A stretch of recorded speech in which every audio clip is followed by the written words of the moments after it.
In our next story, jetting down to Australia, it's a very long flight. Imagine you're on a 17-hour flight without getting out of your seat the entire time.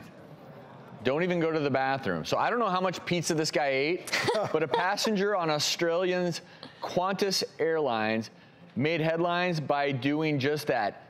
In his seat for 17 hours straight, traveling from London to Perth, Australia. 17 hours. Can you imagine? He says he felt so comfortable that he felt no need to get up. Apparently he was in business class and he had a lie flat seat, but even if you're that comfortable, 17 hours, not healthy. He has one heck of a bladder and prostate. Yeah. That's all I have to say. I couldn't do it. It's just a bad idea, though, because you need to walk. You know, the incidence of deep venous thrombosis occurs on planes, and you need to get up and stretch and walk around a little. It's also age. It's also age dependent, right? I mean, it's age dependent in terms of that risk. But this is actually a unique phenomenon. We were talking with some of our producers, and a lot of people say once they get on an airplane, they just want to chill, and they get comfortable, and even if it's a flight all the way across the country. Anyone here just willing to sit in their seat for 4, 5, 6 hours straight? A number of people. Yeah. So even if you love that, set an alarm halfway through the flight to get up out of your seat, because that DVT risk is very real, very deadly. This gentleman, those business class seats on those over. Yeah, and we don't know if he took a sleeping pill or how many martinis he had before he took off, because, I mean, all of those would contribute. Sure. Did he sleep the whole way? He might have taken a sleeping pill, but if he had a lot of martinis, I think he would have had to go to the bathroom. Yeah, there you go. So I flew, you know this story, I flew to Dubai and was there for a conference that was sponsored by the Sheikh. Well, the Sheikh also owns the airline. And so they flew me over, and they flew me in the front part of the cabin. Mm-hmm. And the flight, I looked online, the flight retailed for something absurd.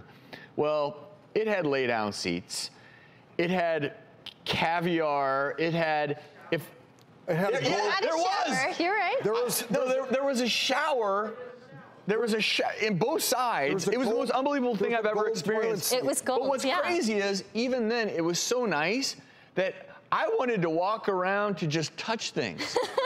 The things were gold-plated. I've never been, but it was so comfortable, and yet I just was so intrigued. I walked to the back of the plane. There's a bar in the back. Business class has a bar, like a full stand-up Remarkable. bar. So interesting. So even then, as comfortable as that was, 18-hour flight. But you have to take turns. You can't all get up at once and start walking around the airplane. That's not going to work. Sure, but I think just getting back to the medicine of this, I think you can't overstate the risk of blood clot, because that's the big one. If you're taking a long-haul flight, definitely get up, walk around. Wear compression stockings if you're taking a lengthy flight that keeps your blood flowing.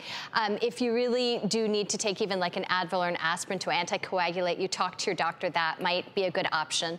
And then just the bladder issue, too, because most of us can only hold about 16 ounces or 2 cups in our bladder. If you're holding urine that whole time, it can definitely cause issues for your prostate. It can cause issues in terms of retention of your bladder.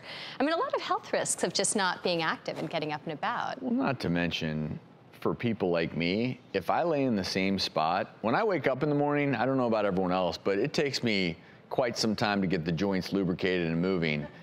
If you put me in the same spot for 17 hours, it'd take me 7 hours to thaw. Just to move. Yeah, I mean, you do get stiff. You potentially can cramp up too, especially if you're dehydrating. So, well, by the sound of the plane you were on, it looked like they would have somebody who would actually lift you out of your seat and carry you off the plane.